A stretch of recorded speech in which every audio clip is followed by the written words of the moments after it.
It's almost midnight. The street is quiet except for the distant hum of streetlights and the soft chirp of crickets hiding in the dark. A police cruiser rolls slowly into the neighborhood, lights off, engine low. Officer Mark Tully grips the steering wheel with one hand, the other resting on his holster. He doesn't like this part of town. Too quiet, too unpredictable. Dispatch had called it a possible break-in. Address 1515 Cottonwood Drive. Owner unknown. Black male, mid-40s, moving around inside. Tully smirks. Of course, he mutters. He taps the steering wheel twice, then steps out. Gravel crunches under his boots. His flashlight cuts through the darkness, sliding across hedges, fences, windows. The house looks normal. Too normal. Lights still on, curtains half closed. A porch light flickers above the door like it's warning him not to come closer. He ignores it. Inside the house, David Walker stands barefoot in his living room, pouring coffee into a mug. The day had been long. Meetings, hearings, endless paperwork. He finally has a night to himself. A jazz record spins quietly in the corner, the saxophone soft and slow. He lifts the mug to his lips, unaware of the shadow moving outside his window. A flashlight beam hits his face. He freezes. Then a shout. "Police! Hands where I can see them!" David blinks, confused. The cup slips from his hand, shattering on the tile. Through the open door, Officer Tully steps in. Gun drawn, flashlight aimed straight at his eyes. "On the ground, now!" David raises his hands slowly. His heartbeat stays calm, almost unnaturally calm. He doesn't speak yet. He just looks at the man pointing a gun at him. Tully's breathing quickens. He scans the room. Expensive furniture, framed degrees on the wall, law books stacked neatly by the fireplace. He frowns. "This your house?" David nods once. Tully scoffs. "Right, sure it is." He steps closer, gun still raised. "Got ID on you?" David stays still. "I do," he says evenly. "Inside my jacket pocket." "Keep your hands up," Tully snaps. He circles him like a predator, eyes darting from the fireplace to the stairs. Every instinct tells him this man doesn't belong here. But something about the man's composure bothers him. No fear, no pleading, just silence. A light flicks on in a neighboring house. A curtain moves. Someone's filming through their phone. Tully doesn't notice. He's too busy shouting commands that echo through the empty hallway. David finally speaks. His tone is low, steady, the kind of calm that unnerves men who live on adrenaline. "You've made a mistake, officer." Tully laughs once, sharp and nervous. "Big talk for a suspect." He presses the gun forward. "Down, on your knees." David doesn't move. He looks straight into the officer's eyes. "Do you really want to do this?" For a second, the words hang between them like a fuse waiting to be lit. Outside, the recording phone catches everything. The voice, the glare, the trembling gun. Tully's finger twitches on the trigger. Sweat beads on his forehead. "Last warning." David sighs softly. "Officer, this is your last warning." That sentence lands heavier than the gun itself. Tully hesitates. He's used to fear, not confidence. Not from men like this. "What did you say?" he growls. David doesn't answer. He just lowers his gaze briefly, then back up. Calm, measured, deliberate. Somewhere behind Tully, another voice calls out, "Mark, don't!" It's his partner, Officer Dale Jensen, just arriving on scene. But it's too late. The tension has its own momentum now. Tully shouts again, voice cracking. "You reach for anything, and I'll—" "And you'll what?" David interrupts softly. The question cuts through him. Tully falters. His hand shakes. For the first time, he sees what the man's eyes are really saying. "You don't know who I am, do you?" More lights flick on across the street. Neighbors open their doors. Phone cameras rise like witnesses. David slowly lowers his hands, not in defiance, but in authority. "You should put the gun down now," he says. Tully steps back, adrenaline spiking. "Don't tell me what to do." The gun wavers. Then a sound, faint but clear, the click of a safety being disengaged. Except it's not his. He looks down. David's phone, lying shattered near his feet, has been recording the entire time. The small red light blinks. David takes one slow breath. "Everything you just did," he says, "will live forever." Sirens echo in the distance. Backup. Too late. Tully's partner runs up the steps. "Mark, stand down!" But the gun is still raised and the crowd is watching. David doesn't flinch, doesn't move. He simply says, You've got 10 seconds to remember what you swore to protect. Tully blinks. A flash of doubt crosses his face. Then, for the first time tonight, he lowers the weapon. The silence afterward feels heavier than the gun ever did. David steps forward slowly, looks him in the eye and says quietly, "You just pointed a gun at a man in his own home. I hope for your sake that's all you ever do." He turns away, calm, unshaken. The crowd outside holds its breath, and in that fragile quiet, you can hear the sound of a career breaking. The sirens arrive too late. By the time the cruisers fill the street, the crowd is already there. Neighbors with phones, faces lit by red and blue light. Every screen is recording. Every whisper says the same thing. He pulled a gun on him. In his own house. Officer Mark Tully stands frozen on the porch. His hands still shake, his ears ringing from the adrenaline. He can't tell if it's fear or disbelief. The silence feels heavier than any gunshot could have been. His partner, Dale Jensen, grabs his arm. "Mark, what the hell did you just do?" I followed protocol," Tully stammers. Jensen glares at him. "Protocol? You aimed at a homeowner drinking coffee." Tully looks past him. David Walker stands in the doorway, calm, steady, watching the chaos unfold around him. He hasn't said a word since Tully lowered the gun. He doesn't need to. Every camera does the talking for him. Inside the house, Walker walks to the kitchen, steps over the shattered mug, and turns off the record player. The jazz stops mid-note. The silence that replaces it is surgical, precise, cutting through the room. He exhales once. Outside, more cars arrive, more flashing lights. He hears one of the younger officers mutter, "That's the judge, man. That's Judge Walker." The words spread like wildfire. Every cop on scene freezes. Every phone lifts higher. The night shifts from authority to fear in a single heartbeat. Back on the porch, Tully's breathing quickens. "What did he just say?" he whispers. Jensen doesn't answer. He's staring at his phone, already seeing the first video upload appear online. The title reads, "Racist Cop Points Gun at Black Man in His Own House. You Won't Believe Who He Is." Within minutes, the view count explodes. Thousands, then tens of thousands. The algorithm smells blood. Tully grabs Jensen's arm. "Tell them to take it down." Jensen shakes his head. "You can't delete the internet, Mark." The words hit like a punch. He steps off the porch, trying to breathe. The crowd's eyes follow him like searchlights. Chief Nora Daniels arrives 15 minutes later. Her car stops halfway down the block. She walks the rest. The press hasn't arrived yet, but she knows they will. They always do. She finds Tully sitting on the curb, head in his hands. Jensen stands nearby, arms crossed. "What happened?" she demands. Tully looks up, face pale. He fit the description. Daniels narrows her eyes. "What description?" Tully hesitates. "The call said, black male, mid-40s. Her tone sharpens. "Did you confirm the address?" He blinks. "What? Did you confirm it before you drew your weapon?" Tully's silence answers for him. Daniels exhales slowly. "Get in the car, now!" Inside the cruiser, Tully stares through the windshield. Across the street, Walker stands under his porch light, still motionless, still watching. Their eyes meet for one brief, unbearable second. Tully looks away first. Daniels speaks softly, but every word cuts like glass. "You understand what you've done?" He shakes his head.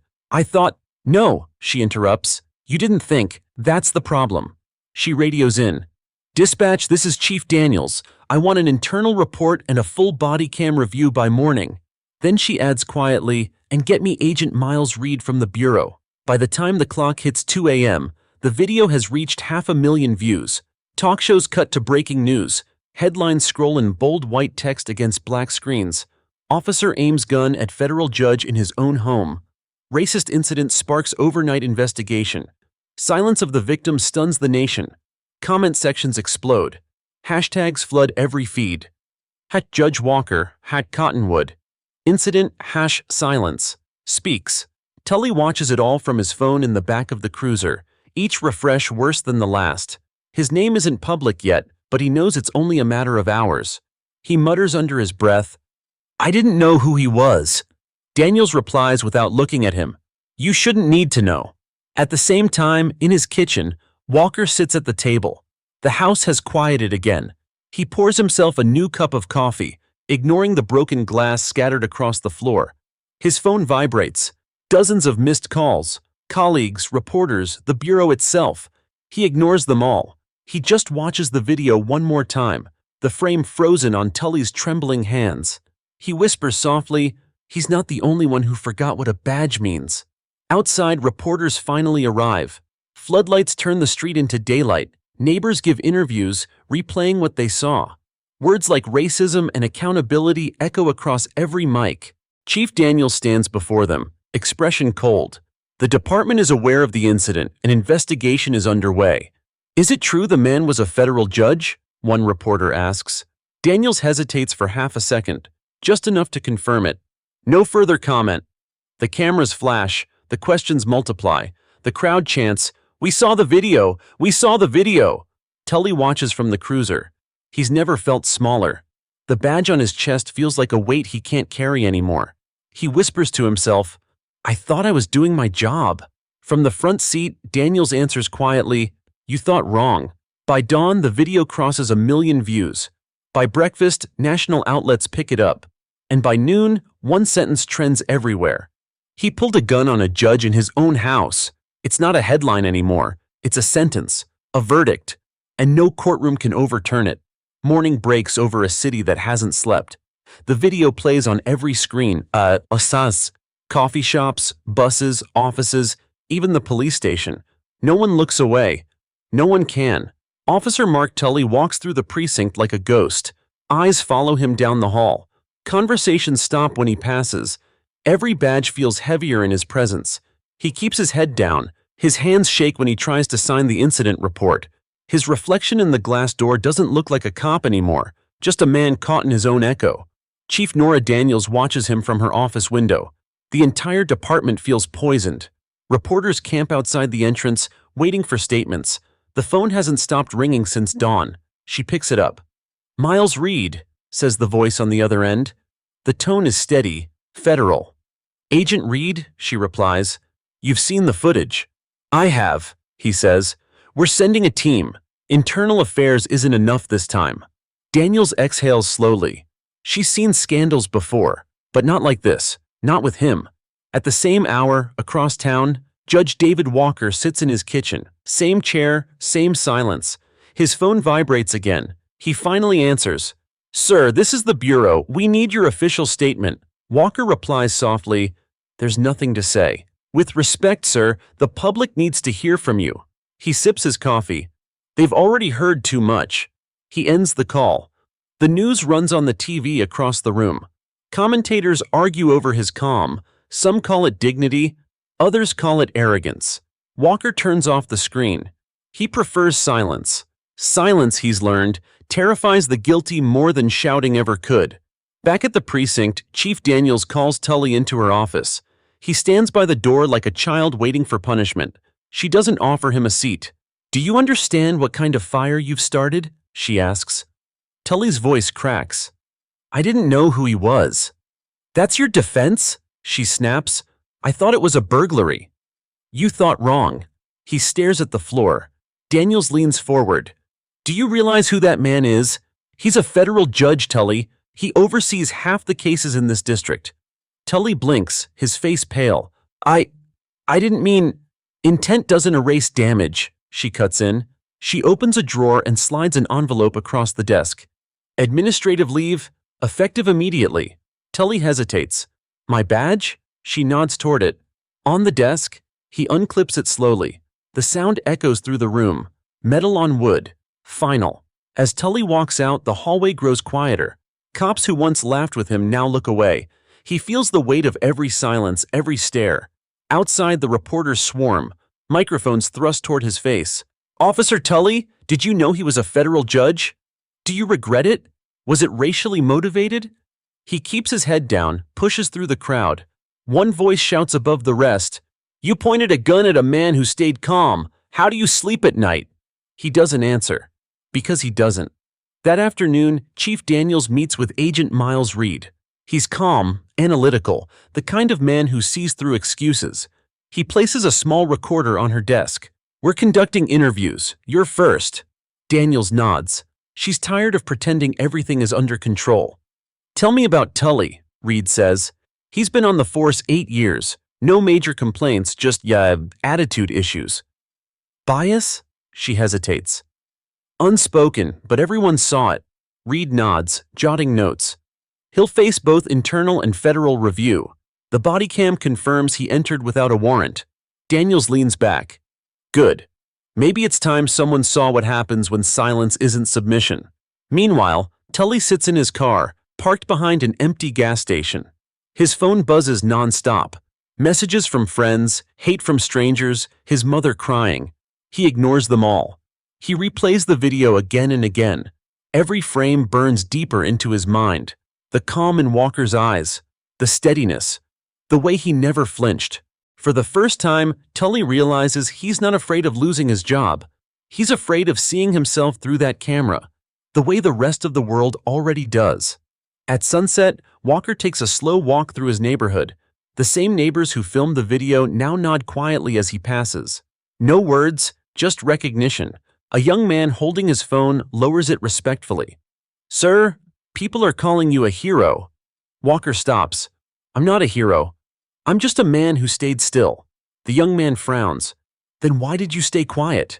Walker looks out at the horizon. Because when they stop shouting, maybe they'll finally listen. Back at the precinct, Reed reviews the footage again. Frame by frame. Pause. Zoom. At 000217, Tully says the line that will haunt him forever. You don't belong here. Reed plays it 3 times, expression tightening. Then he whispers to himself, that's the sound of a system showing its face. He turns off the screen. The room falls silent again. By midnight, the story reaches Washington. The Bureau announces a federal inquiry. Walker still refuses interviews. And Tully's face, once anonymous, now fills every broadcast. Under each photo, one sentence repeats like a drumbeat. He pulled a gun on a man in his own house. No excuses left. No noise to hide behind. Just silence and the beginning of consequence. By morning, the city feels different, not louder, heavier. News vans line Cottonwood Drive. Reporters stand in front of the house where it happened. Yellow tape flutters in the wind like a wound that won't close. Cameras flash every few seconds. The same footage plays behind every anchor's shoulder. The officer, the gun, the calm man who never blinked. The story now has a name. The Walker Incident. Officer Mark Tully wakes up to pounding on his apartment door. He doesn't answer. He's been awake all night, watching his own face loop through the news cycle. His phone is full of messages, half hate, half pity. He scrolls through them slowly. One line keeps repeating. He didn't even move, and you still pulled your gun. He throws the phone against the wall. It shatters. For a moment, the silence feels like mercy. Then the noise returns. Reporters outside, sirens in the distance, and his own heartbeat reminding him of what he did. Across town, Judge David Walker leaves his house for the first time since the night of the incident. He doesn't call security, doesn't cover his face. He simply walks. Neighbors step aside quietly as he passes. No one says a word. They don't have to. His silence speaks for them all. A reporter approaches cautiously. Judge Walker, sir, do you have a statement? He stops, looks at her. Her mic trembles slightly. He says only one thing.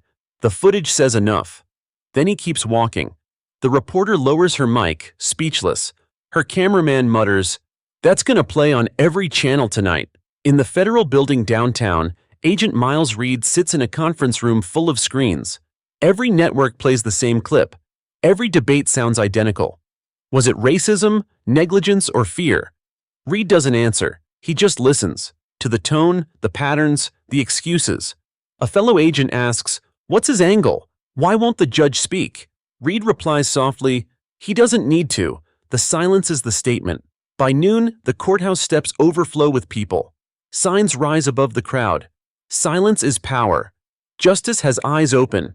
Hands up, calm down. No shouting, no chaos, just presence. Every time a reporter tries to start a chant, someone whispers, be quiet, let them feel it. The crowd obeys. Thousands of people standing in absolute stillness. The sound of nothing, yet it carries through every street like thunder. Back at police headquarters, Chief Nora Daniels faces the press. Flashbulbs explode. Questions overlap like gunfire. Is Officer Tully still in custody? Will there be criminal charges? Has the department apologized? Daniels keeps her voice even. The investigation is ongoing. A reporter presses, Do you personally believe it was racially motivated? She pauses. Her silence stretches too long, enough to answer without words. Then she says, "Belief doesn't matter. What happened speaks for itself. The cameras love her restraint. The internet cuts that one line into a viral soundbite." That afternoon, Walker returns to his chambers. His assistant looks nervous. "Sir, there are reporters waiting outside. They won't leave." Walker nods. "Let them wait." He opens the file for a sentencing hearing scheduled that morning. Inside, a young man convicted of assault. The line in the report reads, "He acted out of fear." Walker stares at those words for a long time. Fear, the same excuse Tully used. He crosses it out with a pen and writes instead, "Fear is not a defense, it's a mirror." Across the city, Tully sits in his apartment again, curtains drawn. The phone rings. Unknown number.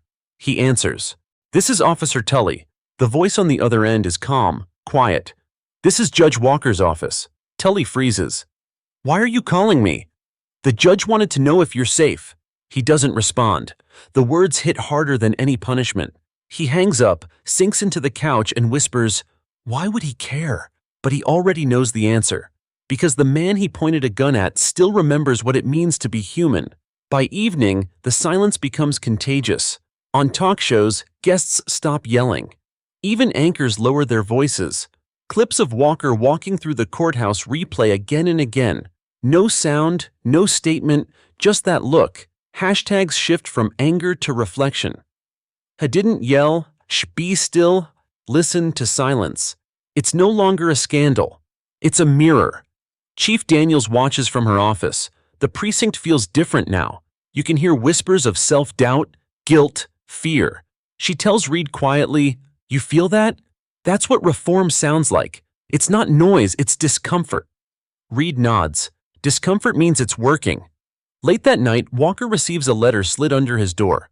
No name, no signature, just handwriting, shaky and desperate. "I can't sleep. Every time I close my eyes, I see your face. You didn't say a word, but I heard everything. I'm sorry." Walker folds the note carefully and sets it beside his gavel. He doesn't cry. He doesn't smile. He just whispers, "Good." He's listening. The next morning, headlines change. Not racist cop, not federal scandal, just one phrase, "The man who stayed silent." And across the country, that silence keeps spreading. Into classrooms, precincts, dinner tables, hearts. Not as weakness, but as the sound of truth finally being heard. Sunlight cuts through the courthouse blinds, pale and cold. The city outside buzzes with noise, but inside Judge David Walker's chambers, silence rules.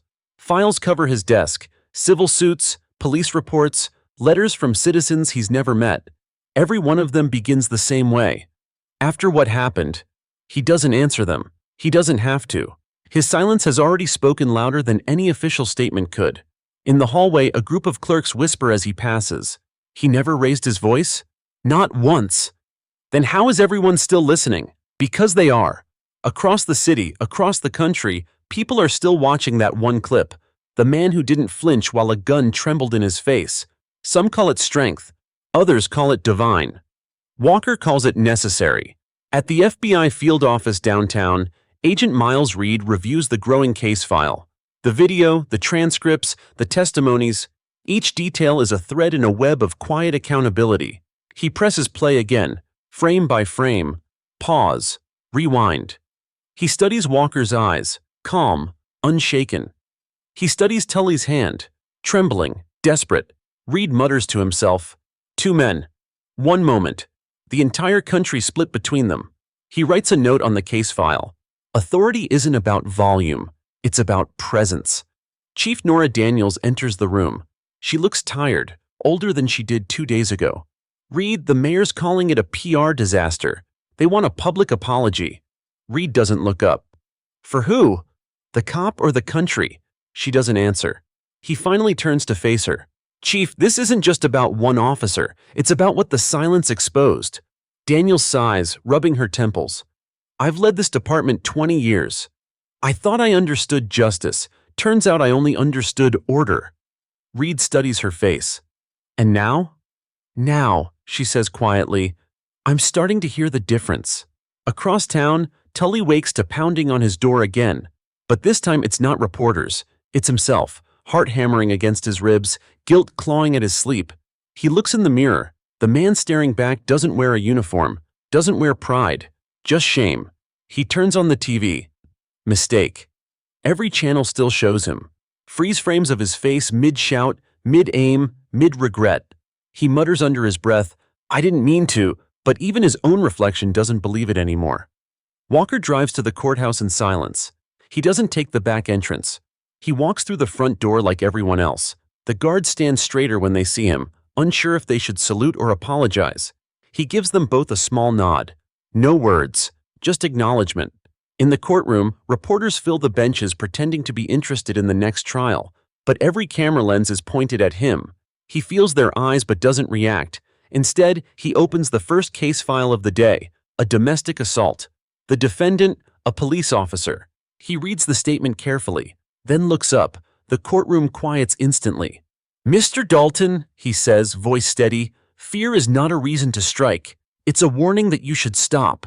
The room is silent enough to hear the sound of pens stopping mid-note. Even the cameras hold their breath.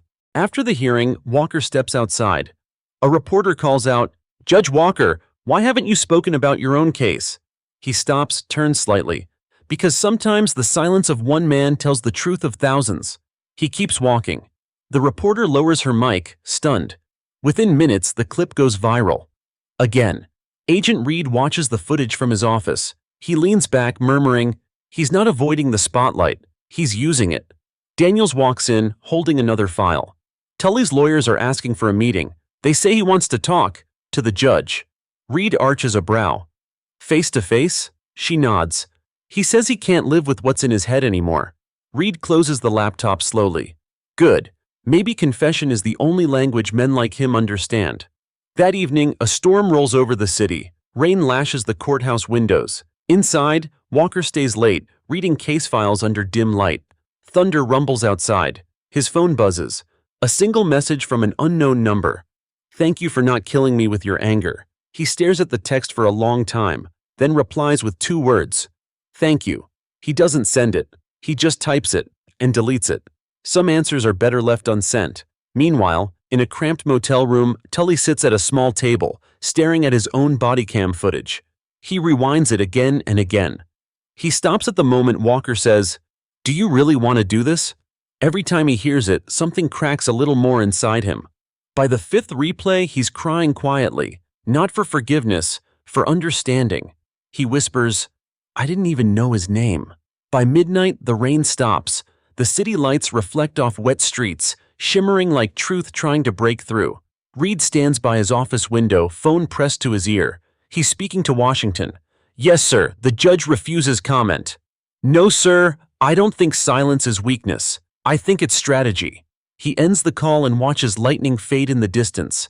He whispers to himself, "Unseen power." The next morning, newspapers carry a new headline, "The Judge Who Speaks Without Words." Underneath, a single quote from an anonymous bureau source. "Silence isn't surrender, it's control." And across the city, as people scroll through their phones and sip their morning coffee, they stop for a moment, just long enough to hear something they haven't heard in a long time. Not a speech, not an apology, just the echo of quiet power. The nightmares start before dawn. Every time Officer Mark Tully closes his eyes, the same scene returns. The door, the gun. The calm face staring back at him, not afraid, not angry, just disappointed. He wakes drenched in sweat, his chest tight. The sound of rain outside mixes with phantom sirens in his head. He grabs his phone, checks the time. 5:14 a.m. The world outside is still dark, but his name isn't. It's trending again. Mark Tully, fear. In uniform, silence. Speaks. He scrolls. Comment after comment. "You aimed at a man who stayed human." "Apologize? You can't apologize to calm." He throws the phone onto the floor. Silence again. But now it feels like punishment. At the same hour, Judge David Walker sits at his dining table, eating in silence. He's alone, but not lonely. The air feels cleaner today. Outside, cameras still wait across the street. He doesn't draw the curtains. He lets them watch. His assistant calls. "Sir, the Bureau wants you to testify for the inquiry." Walker replies calmly, "I'll attend, but I'll only answer what matters." What matters, sir? Truth, not noise. He ends the call and returns to his meal. He takes his time with every bite, because patience, he knows, is a kind of power. Across the city, Tully sits in a therapist's office. He didn't come willingly. Chief Nora Daniels ordered it. The walls are painted pale blue. It's too quiet. He hates quiet now. The therapist, a calm woman in her 50s, adjusts her glasses. You've been in law enforcement for how long, Officer Tully? 8 years. And this is your first suspension? Yes. Why do you think that is? He exhales. Because I didn't get caught before. She pauses, surprised. Tully stares at the floor. I mean, not like that. Not on camera. Her tone softens. What do you feel when you think of that night? He swallows hard. Fear, but not of him, of me. Meanwhile, at the FBI field office, Agent Miles Reed reviews psychological evaluations of officers under stress. One report mentions emotional collapse triggered by public exposure. He underlines it. Then he writes in the margin, exposure isn't collapse, it's clarity. He looks up at Chief Daniels across the table. How's Tully holding up? Barely, she says. He's unraveling faster than the department can contain him. Reed leans forward. Good. Sometimes fear is the first honest reaction we get. Later that day, Tully stops by his old precinct. He isn't supposed to, but habit drags him there.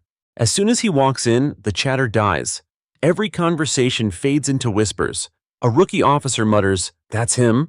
Someone else says, "Don't stare." He feels their eyes like spotlights. He used to love the smell of coffee and gun oil here. Now it smells like guilt. He goes to his locker. It's empty. Even his nameplate is gone. Someone scratched over it with black marker. He closes the door gently and whispers, "Guess I finally belong nowhere." At the same time, Walker sits in his chambers, reading a case file. The clock ticks softly. He stops halfway through a page and stares out the window. From here, he can see the police headquarters in the distance. He wonders if Tully is inside. He wonders if fear has found him yet. Then he remembers something his father once said, "The guilty don't fear punishment, they fear understanding." He closes the file. That sentence feels truer now than ever. By evening, the inquiry begins. Reporters fill the courthouse steps. Reed stands beside Walker, guiding him through the crowd. Flashbulbs pop like gunfire. Inside, officials murmur quietly as the hearing starts. Reed takes the floor first. He speaks plainly. The footage shows one man holding a gun and another holding control. "We're here because we confused the two." Gasps ripple through the room. Walker says nothing. He just listens, hands folded, eyes fixed on the table. Reed continues, "Fear isn't a defense, it's an infection. And for too long we let it wear a badge." Outside, Tully sits in his car, parked down the street. He watches the courthouse through the windshield, the press, the lights, the people chanting for justice. He whispers to himself, "I was just doing my job." But even he doesn't believe it anymore, because every replay of that night reminds him, his job was supposed to protect peace, not destroy it. He turns on the radio. A news anchor's voice fills the car. "Judge Walker attended the hearing today. He didn't speak, but his silence carried the room." Tully laughs bitterly. "Yeah, it carried me too." He lowers his head onto the steering wheel and stays there, listening to the sound of his own breathing, each inhale heavier than the last. Back inside, Walker steps out of the hearing room into the cool evening air. Reporters shout questions. He ignores them all, until one asks, "Sir, do you forgive him?" Walker stops. The cameras zoom in. He looks straight ahead and says quietly, "Forgiveness isn't given to the unrepentant. It's offered to the listener." Then he walks away. Tully watches that clip from his phone hours later. He replays the word listener over and over. He whispers, "I'm listening." For the first time in days, he doesn't feel anger. He feels the weight of realization. Fear didn't make him dangerous. It made him human. But it took a silent man to show him the difference. Chief Nora Daniels hasn't slept in 3 nights. Coffee doesn't help anymore.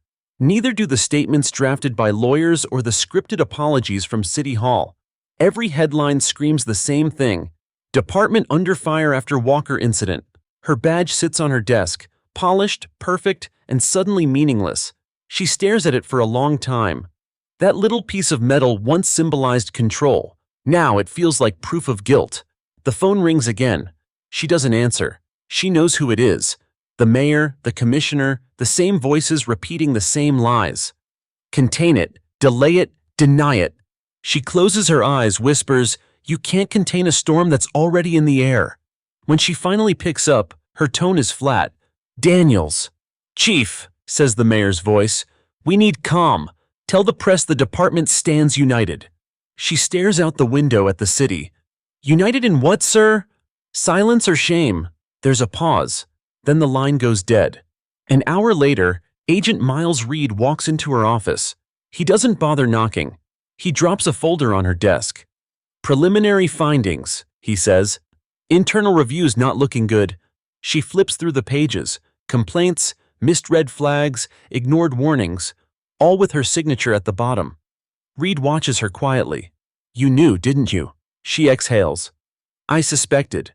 But suspicion without proof is politics, and politics buries proof before it breathes." He nods slowly. "Maybe it's time we stop burying it." Daniels leans back in her chair. "You think I don't know that? You think I sleep at night?" Reed doesn't flinch. "No, Chief, I think you're the only one who can still do the right thing." That afternoon, she drives through the rain to the old part of the city, a small church on Jefferson Avenue. She used to come here when she was a rookie. Back then, her uniform still meant something. Inside, the pastor recognizes her immediately. "Nora Daniels," he says, smiling faintly. "Didn't think I'd see you in uniform again." She sits in the last pew. "Guess I needed to remember what it was supposed to stand for." The pastor nods. "You came because of him, didn't you? Judge Walker." She looks up. "Everyone's talking about him." "No," he says softly. "Everyone's listening to him. There's a difference." She stays quiet for a while. Then she whispers, "When I started, we were taught silence was discipline. Now it feels like denial." The pastor leans forward. "Maybe it's both. The question is, whose silence are you protecting?" Back at headquarters, officers gather in the break room, watching the news. A live feed shows hundreds of people outside the courthouse again. Signs read, "No more excuses." Justice isn't a job. The room is tense. A rookie mutters, "We're all targets now." Another replies, "No, we're mirrors." When Daniels walks in, the conversation stops. They stand at attention, unsure if they still respect her. She looks around the room. Half these faces remind her of her own younger self, eager, loyal, blind. "You're not under attack," she says quietly. "You're being watched. And maybe that's what we needed." She doesn't raise her voice. She doesn't have to. The silence that follows carries the weight of truth. That evening, a message arrives on her desk. Sealed envelope, no name. She opens it. Inside is a single photo. It's her daughter, 10 years younger, smiling next to a man she barely remembers. A public defender from a case long ago. A note is scribbled on the back. "He was innocent. Walker saved him. You just didn't know it." Her hands tremble. She sits down hard. The room spins for a moment. She remembers that case. A man accused of robbery. No one believed him. She'd pushed for conviction. Walker had quietly intervened, demanded a retrial, found the truth. She whispers, "He saved her father, her daughter's father, the man she'd once condemned." The realization hits like thunder. Walker's silence wasn't weakness, it was mercy, the kind she never gave. Minutes later, Reed bursts into her office. "Chief, you need to see this." He switches on the TV. The evening broadcast shows Walker leaving the courthouse, silent as ever. The headline, "The Judge Who Changed Justice Without Saying a Word." Daniels watches, transfixed. She whispers, "He saved my family and never said a thing." Reed looks at her. "Then you know what you have to do." At 10 p.m., she stands before the cameras outside the precinct. Rain falls in thin sheets. Reporters crowd around her, microphones raised. "Chief Daniels," one shouts, "are you resigning?" She looks straight into the lens. "For years, I thought silence protected the system. But all it did was protect the wrong people." Flashbulbs explode. Another question. "Do you regret your choices?" She nods once. "Yes. Every one of them that came too late." Then she holds up her badge. It glints under the rain. This badge was supposed to mean service. Somewhere along the way, it became silence. "I'm giving it back." She sets it on the podium, steps away without another word. The crowd is silent. Not out of respect, out of realization. Reed watches from the edge of the crowd, expression unreadable. He whispers, "She finally heard him." And miles away in his quiet house, Walker watches the same broadcast. He nods once, turns off the TV, and says softly to no one, "She did." The morning after Chief Daniels' resignation, the city wakes to static. Not silence, not chaos, just the low hum of a truth that refuses to stay buried. Every news channel loops the same footage, her badge hitting the podium, the crowd frozen, the look on her face when she said, "Silence doesn't protect justice, it protects the guilty." Across the city, people replay those words over breakfast. In police stations, TV screens are muted, but everyone's watching. No one speaks. Something's changing, something that can't be undone. At the FBI field office, Agent Miles Reed steps into the media monitoring room. The air smells like burnt coffee and panic. Analysts whisper over screens flashing with headlines. He asks, "What's the latest?" An agent looks up, pale. "Sir, a body cam file just leaked online." Reed frowns. "From which officer?" The analyst hesitates. "Tully's." Reed freezes. "That footage was sealed." "Not anymore," the analyst says quietly. "It's everywhere." The video starts grainy, shaky, darkness, movement, heavy breathing, then the flashlight beam. The voice, "Police, hands where I can see them." Reed watches, jaw tight. The whole room leans in. The footage plays what everyone already knows. The shouts, the raised gun, the stillness of the man inside his own home. But this time, it doesn't stop where the public video did. This time, the full recording plays. At 00:02:15, Tully's voice drops lower, bitter, sharp. "You don't belong here." Then another sound, his own nervous laugh, almost gleeful. The kind of sound a man makes when he thinks power protects him. Reed whispers, "There it is." The line that changes everything. Within an hour, the video spreads to every corner of the internet. Morning talk shows play it raw, uncensored. Commentators stop pretending to be neutral. Headlines scream, "Leaked body cam footage confirms racist threat." Federal judge's calm shatters police narrative. Social media explodes. Millions of posts, millions of angry hearts. The silence of the last week ignites like gasoline meeting fire. At a small diner outside the city, Mark Tully watches the broadcast alone. The TV above the counter replays his face, the gun raised, the words leaving his mouth like poison. The waitress refills his coffee without speaking. She recognizes him. Everyone does. Tully stares at the mug. His reflection ripples in the black liquid. He whispers, "I don't even remember saying it." The waitress walks away. No one believes him anymore, not even himself. Meanwhile, in his courthouse office, Judge David Walker sits with the blinds half open. He doesn't turn on the TV. He doesn't need to. The noise from outside is enough. Protesters fill the street, but there are no chants this time. Only a slow rhythmic clapping that rolls through the air like a heartbeat. One man in the crowd holds a sign that simply says, "He stayed silent, we won't." Walker closes his eyes. The sound moves through him. Not anger, not revenge. It's recognition. His assistant rushes in. "Sir, the president's office called. They want a statement." Walker looks up. "Tell them the tape speaks for itself." At FBI headquarters, Reed's phone won't stop ringing. Reporters, senators, civil rights attorneys, all demanding action. He finally answers one call. "Agent Reed speaking." A voice on the line. "This footage is the final straw. The Justice Department wants an emergency hearing." He rubs his eyes. "I'll bring him in." By afternoon, Reed drives to Walker's house. Cameras follow him the entire way. When he arrives, the judge opens the door before he can knock. Reed steps inside. "You saw the leak," he says. Walker nods. "It was only a matter of time. They want you in Washington tomorrow." "For what?" "A testimony. They want you to talk about what you didn't say." Walker smiles faintly. The irony of that never gets old. Reed studies him. "You really think silence will fix this?" Walker meets his gaze. "Not fix, expose." Across town, Tully sits in his car again. Rain pelts the windshield. He replays the video on his phone. He hears his own voice, that cruel sentence echoing back at him. "You don't belong here." He slams the phone down.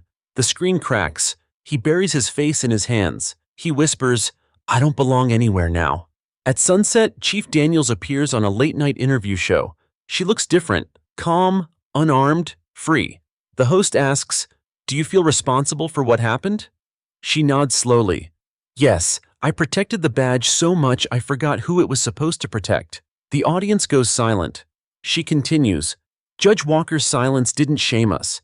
It saved us from pretending this was okay." Her words trend by midnight. Saved by silence. That night, the city glows under storm clouds. Lightning flickers across courthouse windows. Walker stands at the glass watching the reflection of flashing lights below. He doesn't smile. He doesn't frown. He just breathes. Behind him, Reed speaks softly. "The country's watching again." Walker nods. "Good. Maybe now they'll see what fear really looks like." Reed hesitates. "And what does it look like to you?" Walker answers quietly. "It looks like a man realizing he's out of excuses." Somewhere across town, Tully sits in darkness. No TV, no phone. Just the faint echo of his own voice from the video. His confession broadcast to the world. He whispers the words again, but this time they sound different. Not like arrogance, like regret. "You don't belong here." He says it again, softer, this time to himself. And for the first time since that night, he finally understands what it means. The world doesn't stop for regret. It keeps moving loud and fast while guilt drags behind it, slower, heavier, louder in the soul. For Mark Tully, that weight has become unbearable. Everywhere he goes, faces turn. At gas stations, on sidewalks, in reflections, he can't hide from himself anymore. He hasn't shaved in days. The uniform is gone. So is the confidence. The only thing left is the question he's been avoiding. What would he say if he saw him again? Across town, Judge David Walker is back in his chambers. The crowd outside still chants for justice, but inside, the air feels almost peaceful. He knows the video has changed everything, not just for the city, for him too. He used to believe silence was armor. Now he sees it's also a mirror, showing people what words never could. He's writing notes for the next day's hearing when his assistant enters quietly. "Sir, there's someone here to see you." "Who?" She hesitates. "Former Officer Mark Tully." Walker looks up from his desk, the pen stills in his hand. For a long moment, he doesn't speak. Then he says softly, "Let him in." Outside the office door, Tully stands stiff, almost shaking. He's holding his old badge in his palm, the one he's supposed to have turned in. He runs his thumb across the scratched metal as if it could somehow explain him. The guard opens the door. "Judge Walker will see you now." He steps inside. The air feels too clean, too still. Each step sounds like thunder against marble floors. Walker sits behind the desk, hands folded, expression unreadable. Tully freezes halfway across the room. For a moment, he feels like he's back at that doorway again, gun in hand, adrenaline in his throat. Only this time, there's no weapon, no command, just truth. "Judge Walker," he says finally, voice rough. "I came to—" Walker interrupts softly. "To what? Explain?" Tully swallows. "No, to apologize." Walker studies him quietly. The silence stretches long enough to make Tully's heartbeat echo in his ears. He continues, "I can't ask you to forgive me. I don't deserve it." Walker leans back slightly. "You're right." The words hit like a verdict. No anger, just fact. Tully nods slowly. "I said things I don't even remember saying, but I meant them in that moment. That's what terrifies me." Walker doesn't respond immediately. He just looks at him, the way he did that night, with calm so steady it feels like judgment. "You thought fear made you right," Walker says finally. "It didn't." "I know," Tully whispers. "Fear made me blind." Walker stands, walks around the desk, stops just a few feet away. For the first time, they stand face to face. No badge, no rank, no illusion of control. Walker's voice stays quiet, measured. "Why are you really here?" Tully's eyes flicker. "Because I can't live with the man I was that night." Walker nods once. "Then stop being him." The silence that follows is different this time. Not tension, not distance. It's truth settling into place. Walker gestures toward the badge in Tully's hand. "Why are you still carrying that?" Tully looks down at it. "I don't know. Habit, maybe." "Or guilt," Walker says. He takes a deep breath. "Put it down." Tully hesitates, then sets the badge on the desk. It lands softly, sut, but the sound feels like thunder. Walker glances at it. "Do you know what that symbol means to me?" Tully shakes his head. "It means I trusted men like you to protect what I couldn't, and you aimed it at me." Tully closes his eyes. A tear slips down his cheek before he can stop it. I was supposed to be the one protecting you. Walker steps closer. No. You were supposed to be protecting what was right. For a long time, neither speaks. Only the faint hum of the city outside fills the room. Finally, Tully whispers, I've lost everything. Walker tilts his head slightly. Not everything. You still have a choice. What kind of choice? The one you should have made before pulling that trigger. Tully looks confused. Walker continues, You can stay silent now, hide behind shame, disappear, or you can use your voice to teach others what silence taught you. The words hang between them like a challenge. Tully nods slowly. I don't know if anyone would listen. Walker's voice softens. They'll listen, because they'll recognize the sound of truth when they hear it. As Tully turns to leave, he stops at the door. Judge Walker, he says quietly, for what it's worth, you saved me that night. Walker doesn't smile, but his eyes soften. No, officer, you saved yourself the second you stopped pretending you weren't afraid. Tully nods, wipes his face, and steps out into the hallway. Reed is waiting outside. He raises an eyebrow. Well? Tully exhales shakily. He didn't yell, didn't even raise his voice. Reed nods. That's how you know it's real. Tully walks past him without another word, out of the courthouse, into the late afternoon sun. The light feels strange on his face, like forgiveness he hasn't earned but somehow still receives. He looks down at his empty hands. No badge, no excuses, only silence. Inside his office, Walker picks up the badge from his desk. He turns it over once, then places it inside a small evidence box. He writes a single note on the label. Returned by choice. Then he sits back in his chair, looks out the window, and whispers, He finally listened. The morning light creeps through courthouse windows like confession. It's softer today, as if the city itself is tired of fighting. Judge David Walker sits alone at his desk, reviewing the official request from the Bureau. A simple form. Recommend prosecution or dismissal. 2 boxes, 2 words, 2 futures. He reads it 3 times before setting it aside. Some choices are heavier than the paper they're written on. Across town, Mark Tully sits in a diner. He hasn't touched his food. He just watches the coffee go cold. The waitress doesn't speak to him anymore. No one does. Every eye that meets his seems to carry the same question. Why? He doesn't have an answer. Only memories that sting sharper every day. The sound of Walker's voice, the look in his eyes when he said, Stop being him. Tully wipes his face with his sleeve, leaves a few bills on the counter, and walks out into the street. He doesn't know where he's going, only that he can't go back. At the FBI office, Agent Miles Reed waits by the phone. He knows Walker will call eventually. He's not sure what he'll say when he does. Mercy isn't something you can plan. The call finally comes around noon. Reed answers immediately.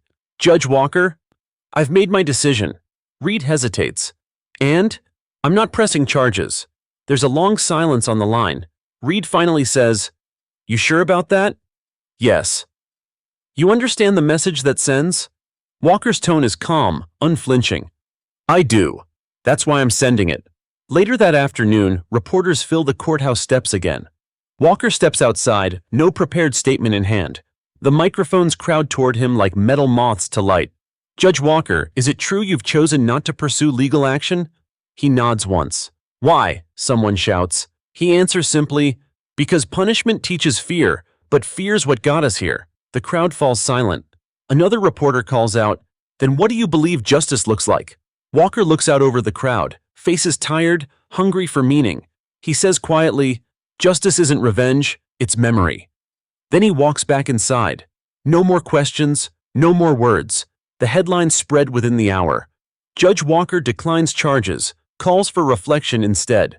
The Mercy decision divides the nation. Talk shows erupt. Half the country calls him a saint, the other half, a fool. But Walker doesn't watch. He sits in his office, hands folded, listening to the clock tick, each second a reminder that mercy has its own rhythm. In a quiet motel outside the city, Tully watches the same broadcast. He doesn't understand it at first. He expects anger, not grace. He expected the man he wronged to destroy him. When he hears the words, "Justice is memory," he breaks. The tears come quietly, years of ego dissolving in seconds. He whispers, He forgave me. Then louder. No, he didn't. He reminded me. He grabs a notebook from the nightstand, starts writing for the first time in months. I pulled a gun because I was afraid. I shouted because I didn't understand silence. He gave me both and still walked away. He stops, staring at the page. It's not an apology yet, but it's the start of one. At sunset, Reed visits Walker in his chambers.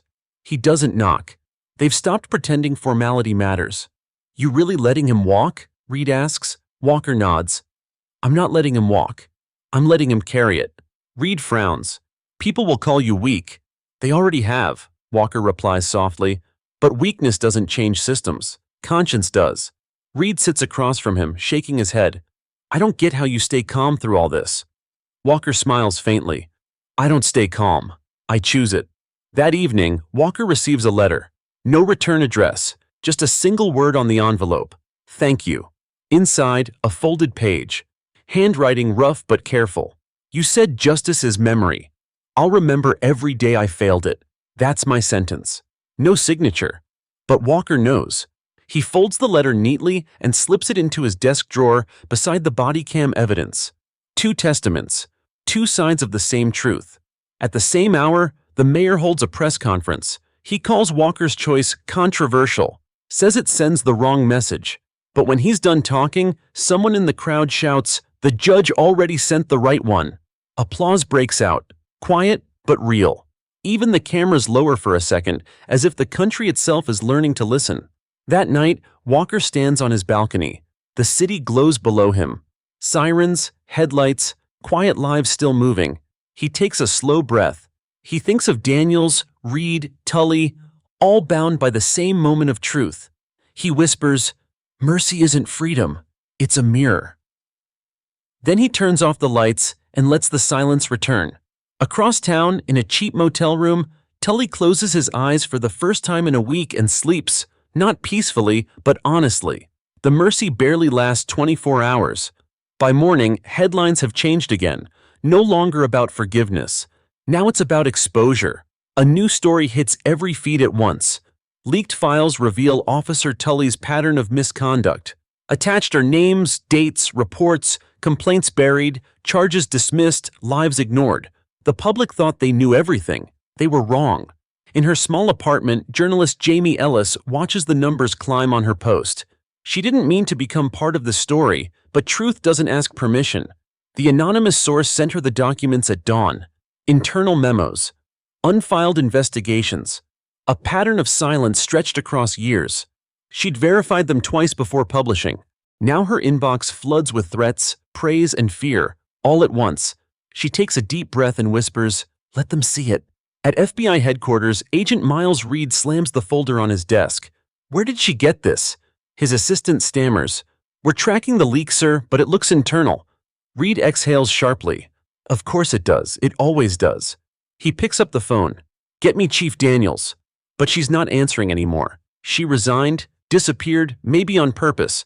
He mutters, "Guess she finally learned how silence works too." At the courthouse, Judge David Walker watches the news from his office. The headline scrolls across the bottom of the screen. 15 prior complaints against Officer Tully ignored by department. He leans back in his chair, hands clasped. No expression, no anger, just quiet realization. This was never about one man. It was about a structure built on denial. Every ignored report was another gun pointed at someone who didn't deserve it. His clerk knocks gently. "Sir, do you want to issue a statement?" He shakes his head. "I already did. They just weren't ready to hear it then." Meanwhile, in his motel room, Mark Tully sees the story on TV. He stares at his own name printed in bold white letters, his record spilling out like a confession he never gave. He whispers, "I thought it was over." It isn't. He flips through the channels. Every network, same headline, same judgment. Each reporter says the same phrase. This raises new questions about the department's accountability. Tully shuts off the TV, but the sound doesn't stop. It's in his head now, looping like sirens that never fade. Reed arrives at the precinct an hour later. Reporters swarm the entrance, shouting questions. "Agent Reed, is it true the Bureau ignored earlier warnings? Will there be federal charges?" He pushes through without answering. Inside, the building feels hollow. Officers whisper in clusters. Some delete old files, others stare at their badges like they're seeing them for the first time. Reed walks into the internal records room. Half the files are gone. Deleted. Purged. He shakes his head. They're still trying to erase the evidence of silence, he says softly. One young officer standing nearby looks up, scared. Sir, what do we do? Reed replies quietly. You start listening before there's nothing left to hear. By afternoon, the protests return. Louder this time. Not for Walker, not for Tully. For everyone who got lost in between. Chants echo through the streets. Silence is complicity. Who protected them? Who's next? The courthouse windows vibrate under the sound. But inside, Walker doesn't move. He stands before the window, eyes fixed on the horizon. He doesn't fear the noise anymore. He knows it's not chaos. It's awakening. Back at her newsroom, Jamie Ellis answers her phone. It's a blocked number. A man's voice, calm but strained. You shouldn't have posted that. She freezes. Who is this? You don't need to know my name. Then why call? Because you did what the rest of us were too afraid to. There's a pause. Do I know you? The voice hesitates. Not really. But you once arrested me. The line goes dead. Jamie stares at the phone, realization dawning. The call came from inside the system she just exposed. At sunset, Reed finally finds Walker sitting outside the courthouse steps. He's alone, no security, no press, just the judge and his quiet. Reed sits beside him. They're saying this leak could collapse half the department. Walker nods slowly. Good. Good? Reed repeats, almost incredulous. Walker looks at him. Rot doesn't heal under cover. It needs air. Reed leans forward, elbows on his knees. You think they'll ever change? Walker shakes his head. No, people change. Systems just follow. That night, the mayor holds an emergency press conference. He tries to contain the damage, calls it a few isolated failures. The crowd doesn't buy it. Reporters press harder. Is Judge Walker involved in the new federal investigation? He hesitates. And in that hesitation, truth slips through.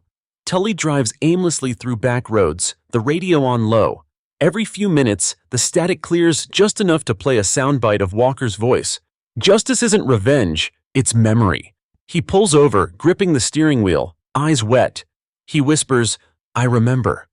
It's not an excuse, it's an oath. He reaches into the glove compartment and pulls out a small notebook, the one he's been filling since that night. He writes one last line. If the system forgets, then I'll remember for it. He tears the page out, folds it, and tucks it into an envelope addressed to Judge Walker. By midnight, Reed receives a call from Washington. They're opening a federal reform task force. They want Walker to lead it. Reed smiles faintly. Of course they do. He looks out the window, the city still awake, the chants still echoing like thunder that refuses to fade. And somewhere out there, a single journalist, a broken cop, and a silent judge have all become the same thing. Proof that truth doesn't die when it's exposed. It lives louder. The country feels heavier now. Every screen glows with the same headline. Federal inquiry begins. Judge Walker to lead oversight. Reporters call it the trial of the system. For the first time, it's not one man under review. It's all of them. At sunrise, Judge David Walker stands before the mirror, adjusting his tie. He's worn the same one every day since the incident. Plain gray, unremarkable. He doesn't need symbols anymore. He's become one. His assistant steps into the room. Sir, they're ready in Washington. He nods. Let's go. Outside, the motorcade waits, engines humming like restrained thunder. At FBI headquarters, Agent Miles Reed reviews the new case files. Names, dates, jurisdictions, every department with hidden complaints is on the list. It's not just one precinct now. It's a map of silence stretching across the nation. He mutters to himself, every city's got its own Cottonwood Drive. A junior agent looks up. What does that mean, sir? Reed replies, it means what happened once can happen anywhere. And it did. By mid-morning, cameras flood the Capitol. Reporters, lawyers, politicians, everyone ready to perform outrage. Walker isn't interested in their theater. He's here for the truth that comes after the noise. Inside the chamber, the seats fill quickly. Reed sits near the back, scanning the crowd. He sees Tully's name on the witness list. He's not sure if the man will actually show. The session begins. Walker takes his seat at the center table. No robe, no gavel, just presence. The committee chair clears his throat. Judge Walker, thank you for leading this review. Before we begin, do you have a statement? Walker looks around the room, faces eager to hear him, microphones poised like vultures waiting for a soundbite. He says quietly, "No system can claim justice while demanding silence." The words ripple through the chamber, short, sharp, final. He doesn't elaborate. He doesn't need to. The first witness is Chief Nora Daniels. She looks tired but resolute. Her resignation made her free to tell the truth. She recounts everything. Ignored reports, departmental cover-ups, superiors warning her not to make noise. When asked why she stayed quiet so long, she answers softly, "Because silence was rewarded." Gasps echo through the room. Cameras flash. Walker watches without expression, but Reed notices his hands tighten slightly, just once. Next comes the journalist, Jamie Ellis. Her voice trembles at first, but steadies when she begins reading excerpts from the leaked files. Each complaint she names feels like a heartbeat the system tried to bury. She ends her statement with one sentence: "If truth needs permission to be spoken, then it's already too late." Applause breaks out, hesitant, then rising. The chair bangs the gavel. Order! But Walker doesn't silence them. He lets the sound live a few seconds longer, because this time the noise is righteous. When it's finally Mark Tully's turn, the room shifts into absolute stillness. He walks in wearing a simple shirt and dark jacket, no uniform, no title. The cameras zoom in. Every eye in the country watches the man who became a symbol of fear. He clears his throat. "I'm not here to defend myself. There's no defense left." He pauses, then continues. "The truth is, I was trained to control situations, but nobody taught me to control myself." The silence in the room thickens. He glances at Walker. Their eyes meet for the first time since the visit. Tully's voice cracks. "When he didn't move that night, I thought it was defiance. Now I know it was strength." Walker doesn't speak, but his gaze holds him steady, like a verdict already delivered. Tully finishes, "If I could say one thing to every man wearing a badge, it would be this: listen before you shout." Outside, the streets are packed again. People watch from sidewalks and phone screens. Some cry, some cheer, but for once, nobody's yelling. They're listening. By evening, the hearing adjourns. Reed joins Walker outside the building. The air smells like rain, the sky turning that faint gold before a storm. Reed says quietly, "You didn't say much in there." Walker nods. "I didn't need to. They finally spoke for themselves." Reed smiles faintly. "Feels like the system's finally on trial." Walker replies, "No, it's finally confessing." As night falls, TV anchors debate the meaning of what just happened. Some call it reform, others call it chaos. But the country feels different, not healed, not whole, just aware. And awareness, Walker knows, is the first step toward justice. In a small motel room miles away, Tully sits on the edge of his bed, watching his own testimony replay on screen. He looks broken, but lighter. He whispers, "Listening's harder than shooting ever was." He turns off the TV and opens his window. The air feels fresh for the first time in days. Meanwhile, Walker sits at his desk, writing in his journal, the same one he's kept since law school. His handwriting is slow, deliberate. Justice begins where fear ends. But fear ends only when truth speaks, even if it whispers. He closes the book, sets it beside the evidence box containing Tully's badge. Two relics of a moment that changed everything. He leans back, hearing the faint hum of a city still talking, still arguing, still alive. And for the first time since that night on Cottonwood Drive, he allows himself to exhale. Morning breaks quietly over Washington. But it's not peace. It's the breath between storms. The steps of the Capitol are empty now. Yesterday's crowd's gone. Today's decision's waiting. Inside, Judge David Walker stands by the tall windows of his temporary office. Sunlight hits the marble floor, but it doesn't warm him. He's seen too many mornings that start bright and end in shadow. His phone buzzes. A message from Agent Miles Reed. Public response divided. They're calling it reform. Some are calling it betrayal. Walker replies simply, "Good. It means they're paying attention." Down the hall, reporters hover near the elevators. When he finally steps out, microphones rise instantly. "Judge Walker, do you regret showing mercy?" He pauses, then answers without looking at them. "Mercy isn't forgetting. It's remembering differently." He keeps walking. The sound follows him.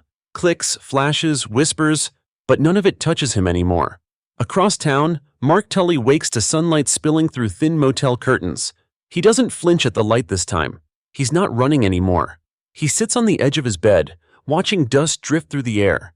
For the first time in years, he feels something close to stillness. On the nightstand, his old badge sits beside an open notebook. The last line he wrote stares back at him. "If the system forgets, I'll remember for it." He picks up the pen, writes another sentence beneath it, and remembering means telling the truth. He takes a breath. Today he plans to do exactly that. At the same hour, Reed sits in a televised interview. The host asks him, "Agent Reed, what's next for this investigation?" Reed answers carefully, "We're not investigating people anymore. We're investigating patterns, the kind that hide behind paperwork." The host leans forward. "And Judge Walker? Is he the face of this movement?" Reed shakes his head. "No, he's the silence behind it. And right now, that silence is louder than anyone's anger." The clip goes viral before the segment ends. By noon, the courthouse fills again, but this time no protests. Just citizens sitting in the gallery watching a new kind of hearing. Victims of past misconduct are being called one by one. Some cry, some can't speak, but all are finally being heard. Walker presides quietly at the back of the room. He doesn't interrupt. He doesn't take notes. He just listens. A young woman stands and says, "I don't need them to apologize. I just need them to admit it happened." Walker feels that sentence echo through the room like a verdict, admitting the simplest, hardest act of all. Later that afternoon, Tully walks through those same courthouse doors. The guards recognize him immediately. He expects resistance, maybe even disgust. Instead, one of them simply says, "Go ahead. He's expecting you." He isn't. But somehow everyone assumes he should be there. He walks into the hearing room and sits at the back. Walker doesn't look at him. Not yet. But he knows. He can feel the weight of Tully's presence like a memory returning home. When the final witness finishes speaking, Walker stands. He looks over the room. Victims, officers, journalists, citizens. Then he says quietly, "Justice isn't something we own. It's something we owe." The room goes still. Even the air feels different, as if truth itself just exhaled. Outside, Reed catches up to Tully. "You showed up," he says. Tully nods. "Yeah, guess I wanted to see what accountability looks like." Reed studies him. "And? It's quieter than I thought." Reed smiles faintly. "Good. That means it's working." They walk together down the courthouse steps, two men on opposite sides of the same story, both changed by the same silence. At sunset, Jamie Ellis finishes her latest article. Headline, "When Silence Spoke Louder Than Power." She writes, "It began as a scandal. It became a reflection. A judge stayed quiet long enough for a country to hear itself." She closes her laptop, sits back, and for the first time since the leak, she feels peace. Meanwhile, Walker returns to his hotel room. He removes his jacket, loosens his tie, and sits by the window. The TV plays in the background. A recap of the hearings, his quotes repeated, analyzed, debated. He doesn't listen. He watches the streetlights flicker below, each one glowing like a small truth refusing to die. Reed's words echo in his mind. He's the silence behind it. He smiles faintly. Maybe that's all he ever wanted to be. Later that night, a knock at his door. He opens it to find a courier holding a small package. No return address, just his name, handwritten. He opens it. Inside, a folded piece of paper and a medal. The note reads, "For teaching me that control isn't power, listening is." Walker doesn't need to guess who sent it. He closes his eyes for a moment. When he opens them, the city outside feels a little quieter. Not out of fear, but understanding. He sets the medal beside the evidence box, then whispers to the empty room, "Justice doesn't echo because of noise. It echoes because of memory." Outside, thunder rolls far away, soft, distant, like a heartbeat returning. The city has finally quieted. No more protests, no more breaking news, just the sound of rain tapping against glass. For the first time in 2 weeks, Judge David Walker wakes before the alarm. He sits on the edge of the bed, listening to the world breathe again. He pours a cup of coffee, no camera lights this time, no reporters waiting outside the door. Only silence, his oldest companion. At the FBI office, Agent Miles Reed finishes his final report. He reads through every page, dates, testimonies, transcripts. Each line is heavy, but the ending feels lighter than the beginning. He writes his closing note. Accountability doesn't end with guilt, it ends with understanding. He signs it, folds the file closed, and sends it off. When he looks up, the office feels empty. Most agents have gone home, but Reed knows the real work doesn't live in files, it lives in what people choose to remember. Meanwhile, Mark Tully sits on a park bench. A gray sky hangs above him, the kind that can't decide between storm or calm. In his lap is an envelope. He's been carrying it for 3 days. He's rewritten the letter inside 5 times, never satisfied, never ready. Today he stops editing. He seals it shut. The words are what they are, not perfect, but honest. He stands, walks to the postbox on the corner, and slides the envelope inside. He watches it disappear, like a confession delivered into the hands of fate. That afternoon, Walker sits in his office reviewing upcoming hearings. His assistant knocks softly. "Sir, mail just came in. One looks personal." He takes the envelope. No return address, just his name written neatly in blue ink. He knows the handwriting immediately. He doesn't open it yet. He just holds it, feeling the weight of every word waiting inside. After a long pause, he breaks the seal. The letter is short, plain. No apologies, no explanations. "Judge Walker, I used to believe silence was weakness. I thought control came from being louder than everyone else, but you showed me something different. You showed me that real control means not needing to prove you have it. I can't undo what I did, but I can live differently because you didn't destroy me when you could have. If that's not justice, I don't know what is. Thank you. MT." Walker reads it twice. The words aren't elegant, but they're real, and in their simplicity, they sound more like truth than any speech he's ever heard in court. He folds the letter carefully, sets it beside the evidence box, next to the badge, next to the note that read, "Returned by choice. 3 relics, 3 lives, 1 lesson." Across town, Jamie Ellis writes her final column on the case. Title, "When Silence Became a Voice." She types, "The story is over, but the echo remains. A judge refused to shout, a cop learned to listen, and a country paused long enough to hear itself." When she finishes, she doesn't hit publish right away. She just stares at the blinking cursor as if it's asking her what comes next. Finally, she whispers, "Maybe nothing. Maybe that's the point." She presses send. At sunset, Reed drives to Walker's home. He doesn't call ahead. He just knocks once and waits. Walker opens the door, surprised but calm. "Agent Reed?" "Judge." Reed holds up a small folder. "The Bureau's closing the case, officially." Walker nods. "Unofficially?" Reed smiles slightly. "It's just beginning." They sit outside on the porch. The rain has stopped. The air smells clean, like endings pretending to be beginnings. Reed asks, "You ever think about what would have happened if you'd yelled that night?" Walker looks out at the sky. "I think we'd still be deaf." Reed laughs quietly. "Fair point." They sit in silence for a while. Not awkward, peaceful. As night falls, Walker returns to his office one last time.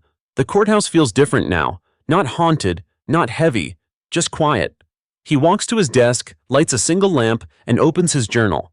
He writes, "A man can shout justice into the wind, but it's only heard when he stops shouting." He closes the book, runs a hand over its worn leather cover. The evidence box still sits in the corner, the badge, the letters, the reminders. He opens the window. Cool air drifts in, carrying faint city sounds, tires on wet asphalt, a siren far away, and somewhere, laughter, life, moving on. Across the city, Tully walks along the riverbank. The sky clears just enough to show stars. He feels lighter, not forgiven, but unburdened. He looks up and whispers, "Thank you."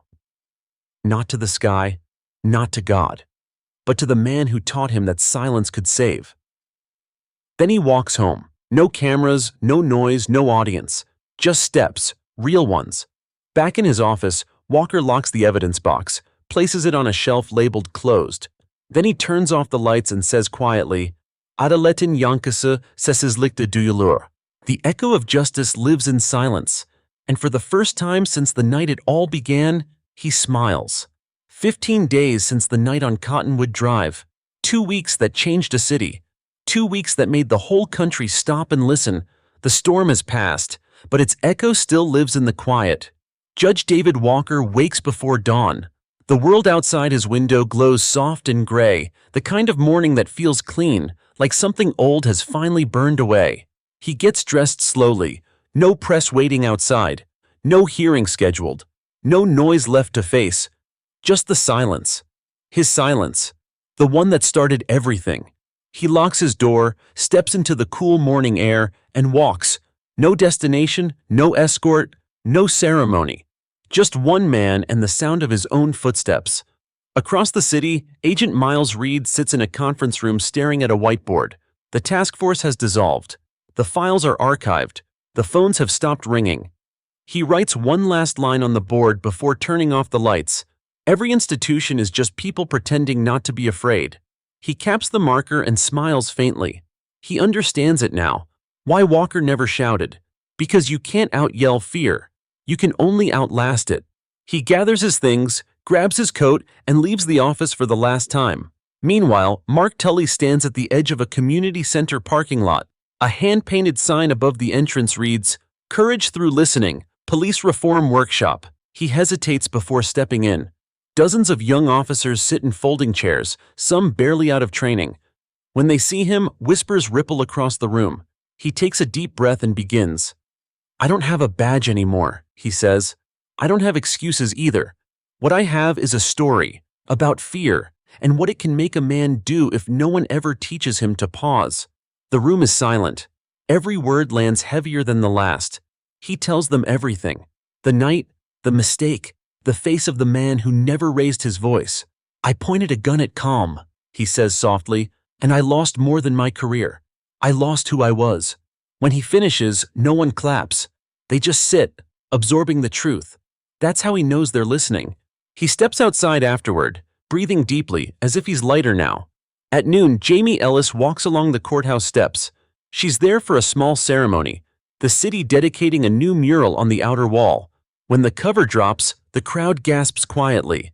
It's a painting of Walker standing beneath the flickering porch light, facing the gun, unflinching. But around him, painted hands of every color reach toward the light. At the bottom, a single quote, "Silence can't erase pain, but it can remind you to listen." People stand in stillness, no cheering, no chanting, just reflection. Jamie wipes her eyes. For once, she doesn't take a photo. Some moments aren't meant to be captured, they're meant to echo. That evening, Walker stands by the same mural. He came unannounced, unnoticed. He watches quietly as people pass, some stopping, some just walking by. A boy about 12 years old stands next to him, staring up. The boy says, "My mom said you didn't yell when the cop pointed his gun at you." Walker smiles faintly. "She's right." "Why not?" the boy asks. "Because if I yelled," Walker says softly, "he would have stopped hearing me." The boy nods slowly, as if that makes perfect sense. Then he says, "I want to be like you when I grow up." Walker kneels slightly, looks the boy in the eye. "Then start by listening when nobody else does." The boy smiles, runs back to his mother. Walker watches him go, the smallest sign of hope walking into the distance. Across town, Reed sits at a quiet bar, a glass of water in front of him, untouched. The bartender nods toward the TV on the wall. The news anchor's voice floats through the air. Reform bill passes with unanimous support, sparked by the Cottonwood incident. Reed chuckles softly. "Unanimous," he murmurs. "That's a first." The bartender asks, "Was that your case?" Reed shakes his head. "No, it was his." He raises his glass slightly toward the screen, a silent toast to the man who turned restraint into revolution. Later that